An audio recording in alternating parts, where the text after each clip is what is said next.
سلام، حالتون چطوره؟ خوش اومدید به چنل ما، یعنی آرکی و ایکی.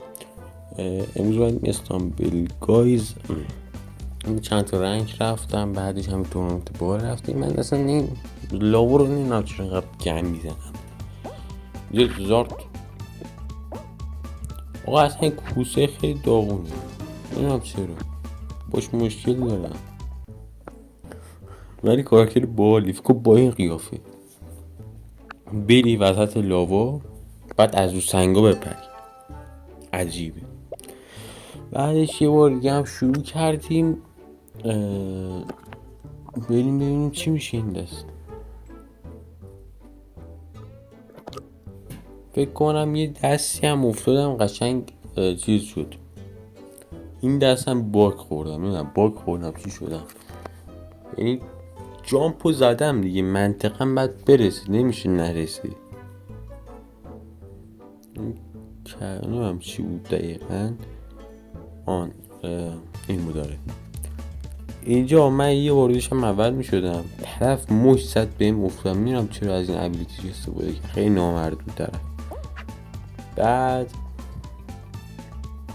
منم این دفعه ابیلیتی رو تست کردم ببینم چی هستش. بعد با خاطر ابیلیتی خیلی بدی هم فکر کنم انتخاب کردم، نمیدونم چیه، خودتون بگید خوبه یا نه.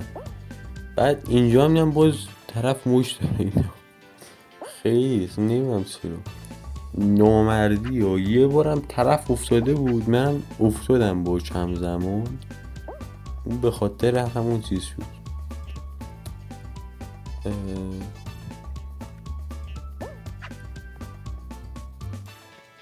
اون دیگه عیب نداره دیگه، پیش میاد. این جامپو زدم، خب رفتم اینجا، خب اینو زدم، خب این هم زدم، اینو موندم چیزی نرسید، اصلا نمیفهممش. بعد اینجا اول شدم، نفهمیدم واقعا، درک بازی نکردم. اینجا یه لحظه من افتادم دیگه، چجوری اول شدم، خیلی عجیبه. و همونجوری هم که میدونی من چیز خاصی تو این چیز ندارم، رو کامپیوتر داشتم یادمه ولی بازی نکردم زیاد. یعنی تو کامپیوتر داشتم یه چیزی، ولی الان با موبایل ضبط کردم، بعدم با کامپیوترم ضبط میکنم. بعدش اگر هم دوست چند نفر بریم بهم بگو دیگه، بهم بگو، بعد تو کامنت هم بنویس. و اینکه خوشحال میشم اگه از این ویدیو خوشت اومد یه سری به چنل بزنی و اینکه لایک کنی. اگر خوشت نیومد که اصلا هیچی. کلا یه مدت هم نبودیم، باز این لاوا افتاد، نمیدونم چرا این لاوا چه مشکلی داره با من. صدا گیم هم نمیدونم بذارم، فکر کنم بعدا درست میکنم این مشکل. اصلا نمیدونم چرا این لاوا اصلا چی هست، چرا میذارن اینو. و من اینجا یه قیب کردم، خدا داشتم میفتم تو لاوا، یه شانس رو بردم اصلا. و اینکه واقعا نمیدونم چه شانسی رو بردم که اونجا رو رفتم، ولی عالمان دارن. اینم یه جامپ زدم همینجا بغلی من، یه جامپ زد افتاد.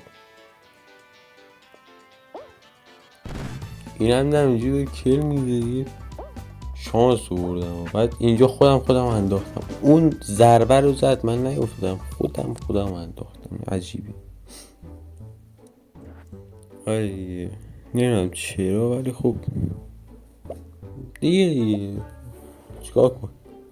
یه دست دیگه هم بریم و فکر کنم بعدش میریم واسه تورنمنت.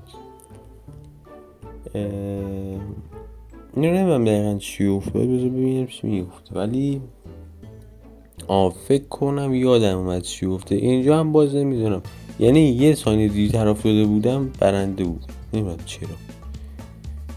مثلا اول اون بالا هم من تو این، خب بعد یهو اون لحظه‌ای که نباید همه افتادن فقط یه نفر مونده اون پایین که داره میفته، من میافتم. درکی از این فاز ندارم. مثلا اینجا خب من این بالا هم دیگه، حالا اینجا افتادم. اصلا فکر کن همه افتادن این پایین، من فقط موندم این بالا. بعد فکر کن مثلا طرفم داره میفته، من یا از این بالا میفتم اون پایین.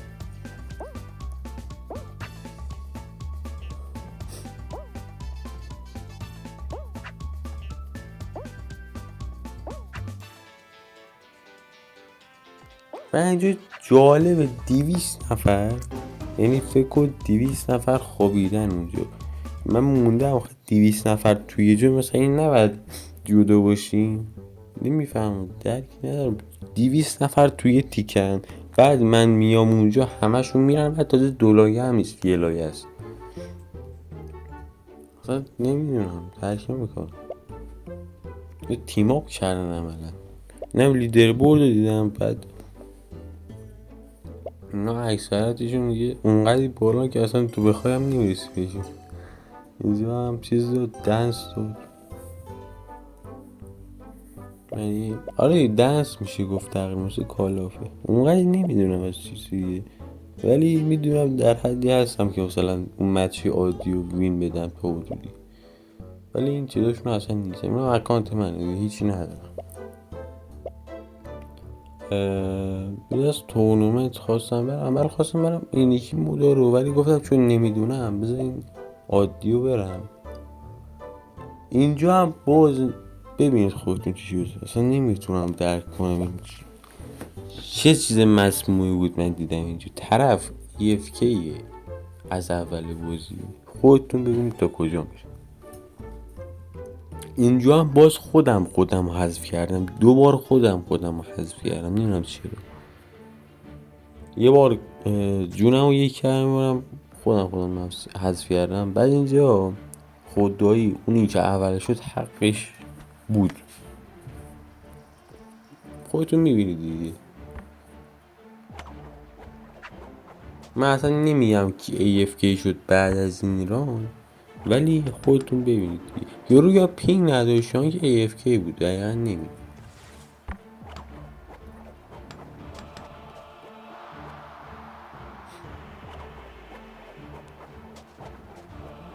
ولی کلی میگم واقعا شما هیچ کاری نکنید میبرید، همه کار کنید میبازید، احساس میکنم.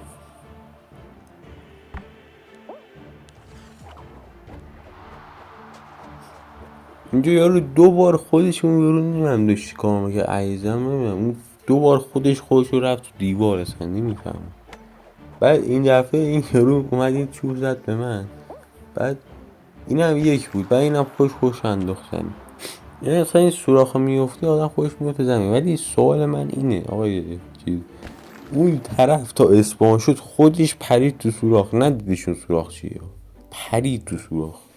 یعنی اصلا اطلاعی نداشتی که اون سوراخه، پرید توش. مثلا این شما برید تو چاه برید بپرید توش.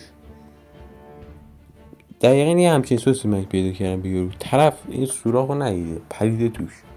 یعنی این سوراخ به بزرگی 2 تا هم بوده، یعنی یه دونه هم نبود، 2 تا بود. بغلش این ندیده، جامپ زده افتاده، دقیقا هم دابل جامپ نزده بره اون ور، جامپ زده اونجا. نمیدونم اینجا خب من و این داشتیم کلا همون میزدیم. اینجا یه بار اشتباه کردم خودم انداختم، داشتیم همون میزدیم دیگه بالاخره. اینجا هم خودم انداختم هم اونو انداختم، اشتباهم اینجا بود دیگه. اینجا هم چوبو برداشتم، اینجا داشتم میافتادم، چوبو زدم بهش. و اون یارو رو خودتون ببینید، من نمیدونم دیگه. دیگه هم من چند بار شانس آوردم، رفتم این چوبه رو بردم یارو بودم. این یارو نمیفهمم چرا نمیفهمه که آقا اینجا اگه جابل جامپ نمیزدم میبردم. بعد دیدم آقا این اصلا کلا AFK بود از اول بازی، اصلا هیچ کاری نکرد. یا من بعد میبردم یا این خوکه. حالا طرف AFK رو ببینید دیگه.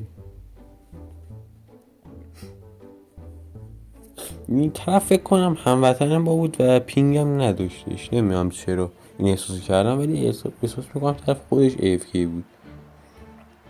به تکونو میخوره، وای میست تکونو میخوره، خودش نزدیک بود چند با خوش بنز پایین، با اینکه میدونین چه داری میفته. احساس میکنم پینگش 100 بود، 100 هم اونورتر بود، بالای فکر کنم 10,000 بود.